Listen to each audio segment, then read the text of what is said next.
प्रणाम, सलाम, जोहार, जय हिंद। अभी जो मैं विषय लेकर आया हूँ वह विषय है informal education, family, community and mass media. यानी अनौपचारिक शिक्षा में परिवार, समुदाय और संचार माध्यम मास मीडिया की क्या भूमिका है। तो मैं बता दूं, परिवार शिक्षा का सबसे बड़ा साधन है। परिवार शिक्षा का सबसे बड़ा साधन है। क्यों साधन है? क्योंकि आप जब शिक्षा के क्षेत्र में जाते हैं तो आपके घर परिवार वालों को आपको मोटिवेशन मिलना बहुत जरूरी है। अगर आपको मोटिवेशन नहीं मिलता है तो शायद आप उस स्तर तक नहीं पहुंच पाएंगे जिस स्तर तक आपको पहुंचाना है। वैसे भी बालक जन्म से प्राइमरी स्कूल उसके माँ होती है और उसका घर ही होता है, जहाँ बच्चे चलना और बोलना और विभिन्न एक्टिविटियों को, गतिविधियों को सीखता है। उसी के आधार पर उसके स्कूल में दाखिला दी जाती है और उसके मनोभाव, संवेग, मनोवृत्ति को उसी के आधार पर आकलन किया जाता है। हमारे जो कम्युनिस्ट थे उन्होंने कहा था कि शैशव काल के लिए प्रत्येक परिवार में एक मातृ शिशुशाला होना अनिवार्य है। इसके साथ मैं बता दूंगा आपको कि जो घर में है बच्चे के पालन करना, उसे समाज की संस्कृति से परिचित कराना, समाज में उनका समाजीकरण कराना, एक घर के लोगों का दायित्व होता है। कौन आ रहा है उसे प्रणाम करना है, नमस्कार करना है, पानी देना है, कहाँ बैठाना है। और नहीं तो कहीं पे देखिएगा कि बच्चा घर में है और पिताजी या माँ कह देंगे बोल दो पापा घर में नहीं है, बाहर सब्जी लाने गए हैं। बच्चा जाके क्या बोलेगा आए हुए व्यक्ति को कि पापा बोले हैं, पापा बाजार गए हैं सब्जी लाने के लिए। तो ये क्या है कि बच्चों पे इसका बहुत बड़ा बैड इफेक्ट पड़ता है। कोई बच्चा स्कूल से एक पेंसिल किसी का ले आया, गिर गया, उठा कर लेकर चला आया, आप उस बच्चे को आप कुछ नहीं बोलते हैं, बच्चे को लगता है कि हमने बहुत अच्छा काम किया है, इसलिए हमारी माँ, हमारे पिता, हमारे परिवार वालों ने नहीं बोला है। अभी तो वह लाया था आपका पेंसिल, कल वह लेगा इंस्ट्रूमेंट बॉक्स, परसों वह बैग ही लेकर चलाएगा।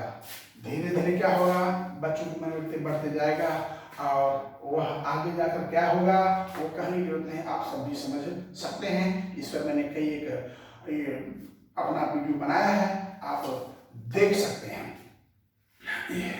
घर में बच्चों का क्या क्या विकास होता है। प्राइमरी जो स्कूल है, बेसिक स्कूल, बच्चों का घर शारीरिक विकास होता है, बौद्धिक विकास होता है, भावनात्मक विकास होता है, संदर्भ, अनुभूति और संस्कृति का विकास होता है, जीवन की वास्तविकता परिचय कराने में सहयोग करता है, व्यावसायिक शिक्षा में सहयोग होता है। ये सारी चीजें बच्चे घर से भी अपनी परिवार, अपने माता पिता से सीखते हैं। परिवार के शैक्षणिक कर्तव्य क्या है?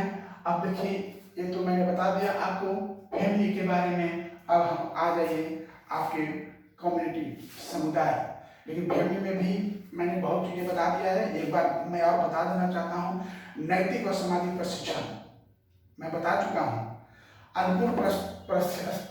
अनुकूल स्थापित करने की शिक्षा, यानी अनुकूलता में सामान्य कैसे अपने को स्थापित करें, एक घर से प्रशिक्षण दिया जाता है। मानसिक और भावनात्मक प्रकृति का विकास, प्रेम, सहयोग, स्वास्थ्य त्याग।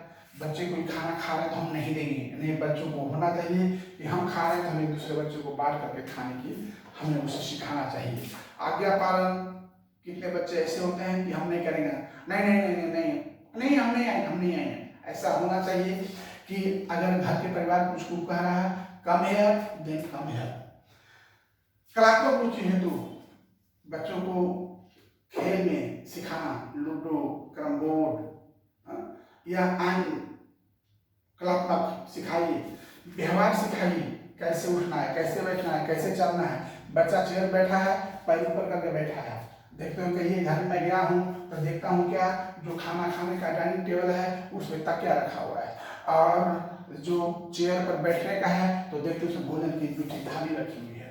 तो आप अपने घर को व्यवस्थित रखें, आप अपने काम काज को व्यवस्थित रखें, आप अपने बोलचाल को संतुलित रखें, ताकि आपका बाल बच्चा भी उसी ढंग से सीख सके। अब समुदाय का रोल क्या है? तो देखिए, फैमिली हो गया, कम्युनिटी।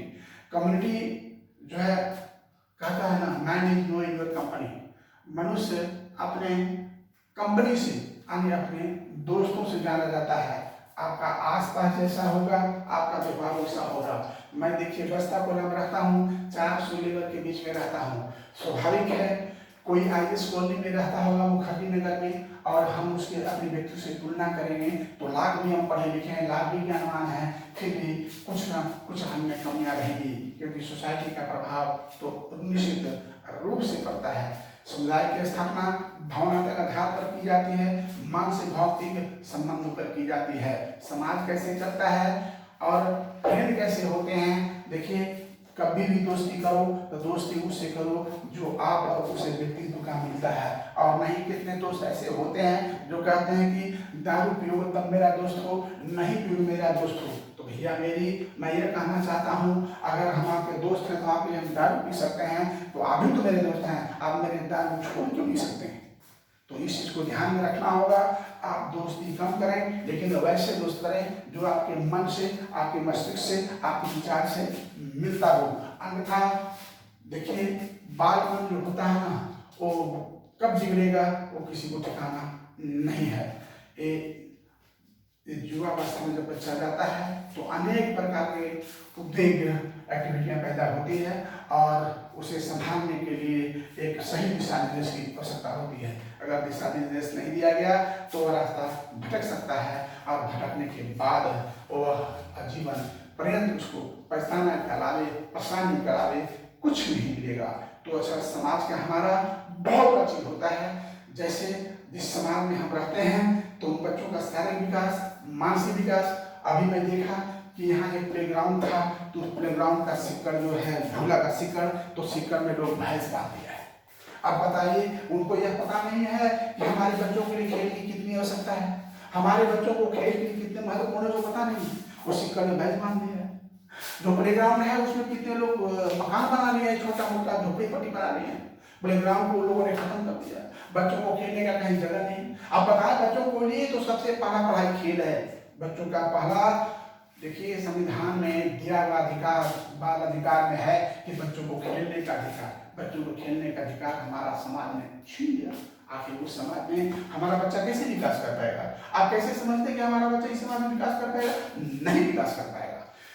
तो समाज, उसके लिए हमारे अच्छे समाज की जरूरत है, जहाँ शारीरिक, मानसिक, चारित्रिक, नैतिक और सांस्कृतिक और राजनीतिक विकास कर सकते हैं। आगे है रोल ऑफ मीडिया। देखिए मास मीडिया, इनफॉर्मल एजुकेशन में हमारा मास मीडिया का क्या रोल है? क्वेश्चन आ सकता है, what is the role of informal education in family, community and mass media? तो आप लिख दें भैया मास मीडिया का क्या है कि देखते हैं।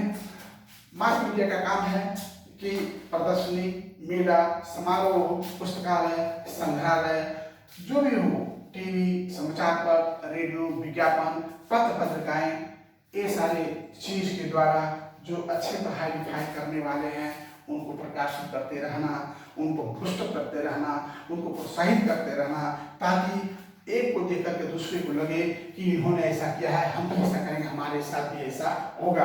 आदमी उससे इंस्पायर होता है। तो आज का यह वीडियो मैं समाप्त करता हूँ, इससे समाप्त करता हूँ कि formal, informal education, family, community and mass media. Informal education जो हमारे औपचारिक शिक्षा है, उसमें औपचारिक शिक्षा में हमारा family, community and mass media का क्या रोल है। जय